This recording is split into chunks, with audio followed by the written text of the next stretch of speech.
이번 시간에는 땅에 대해서 계속적으로 이어서 말씀을 드리겠습니다. 제 2편으로 땅,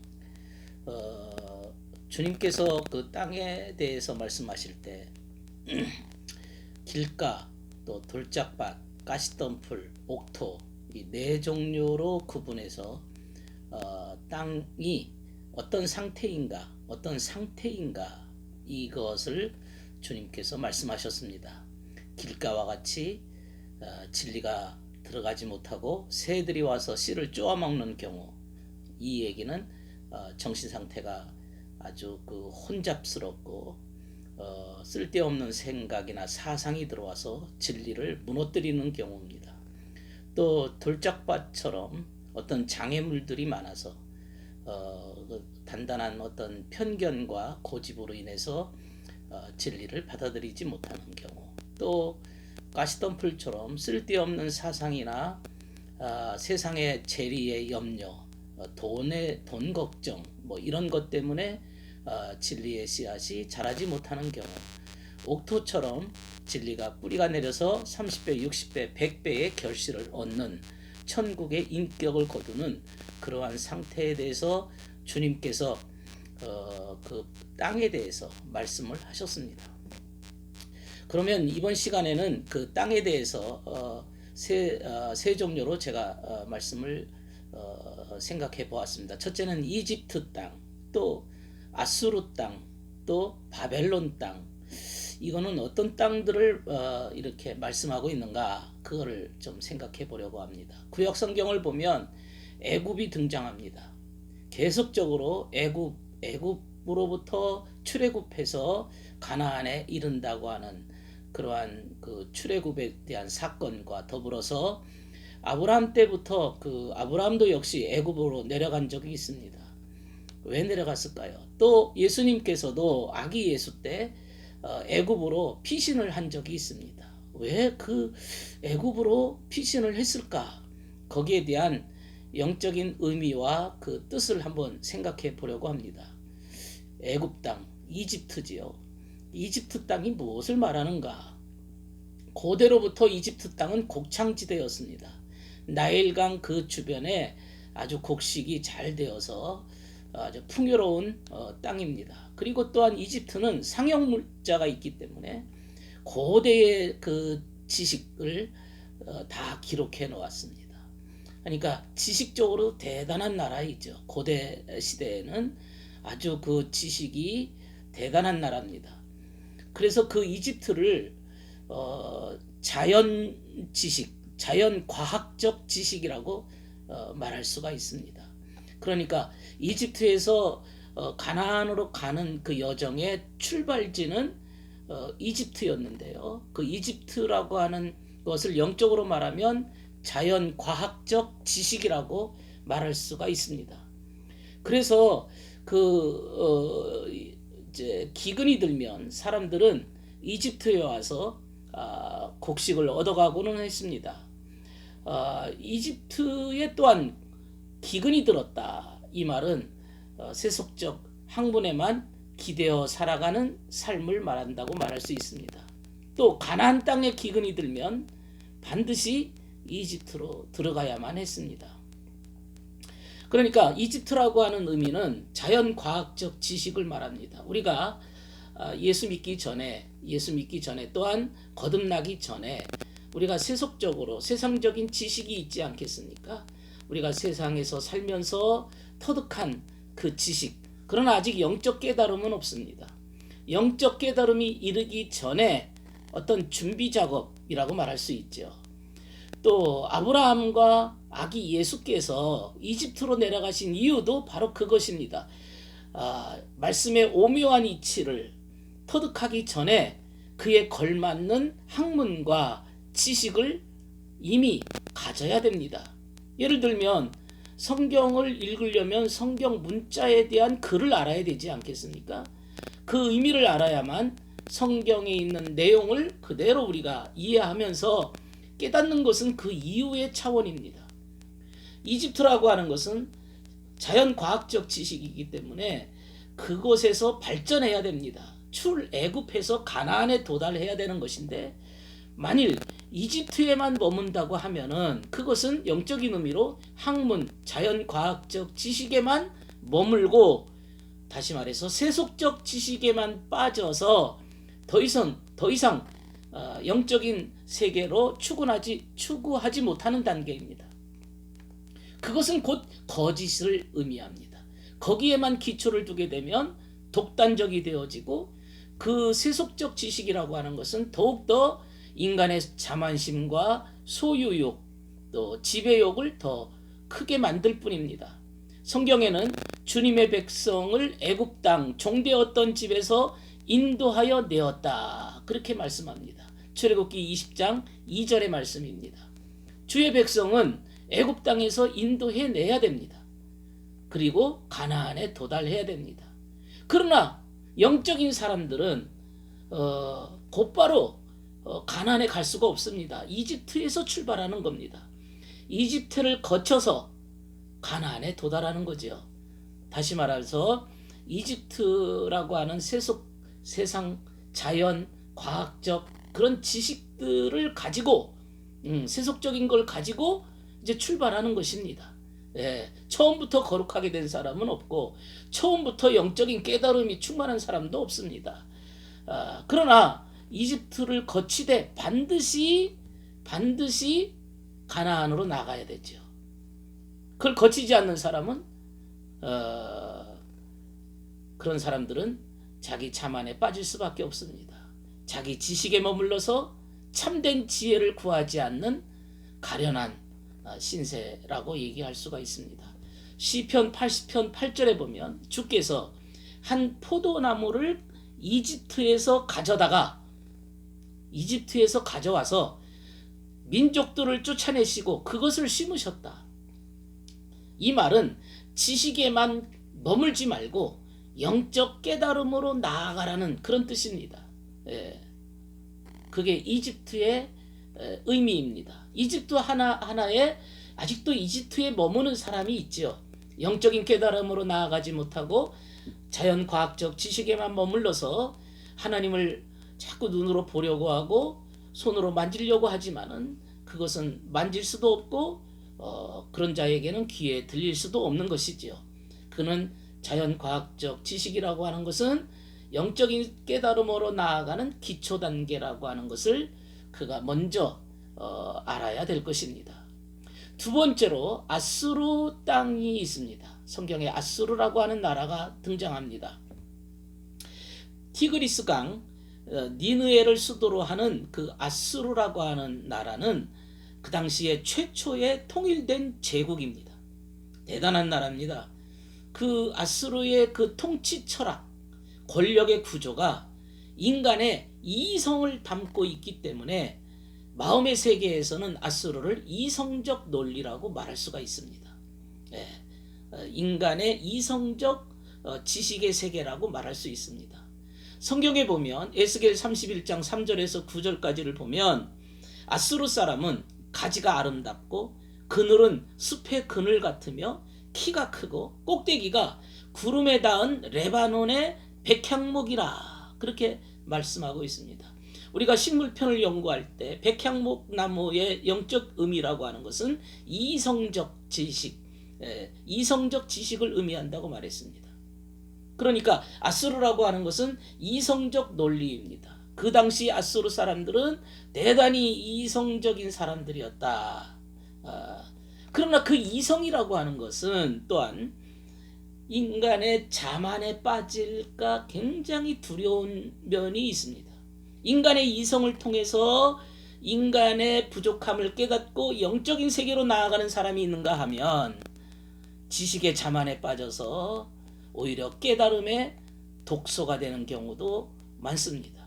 이성을 사용할 때에는 영적인 지식에 대한 섬김의 자리로 이성을 사용해야 되는 겁니다. 인간의 이성, 예를 들면 인문학이랄지 역사랄지 법이랄지 법학이라고 할지 이 세상에 있는 모든 철학이라고 하는 이성적 지식이라고 하는 것은 영적인 깨달음을 모시기 위한 자리에 위치에 서 있어야 됩니다. 이성이 최고 자리에 앉아 있으면 인간은 언제나 교만하고 자만하게 빠지고 독단적이 되어서 결국에는 완악해지고 마는 거죠. 이성이 완악하게 되어서 독단으로 흐르는 경우가 얼마나 많습니까? 좀 지식이 있다 싶으면, 좀 논리적이다 싶으면 마치 자기의 지식이 최고의 지식인 양 아주 자기의 사설과 변론을 늘어놓는 사람들이 있습니다. 어리석은 자가 처음에는 선한 마음으로 시작했다가 온갖 거짓된 사설과 더러운 욕심의 구렁텅이에 빠져서 자신을 돌아보지 않고 구덩이에 빠져서 마치 자기가 아직도 자기 말이 정의롭다고 여기면서 타인을 비난하고 타인을 죽이는 경우가 얼마나 많습니까?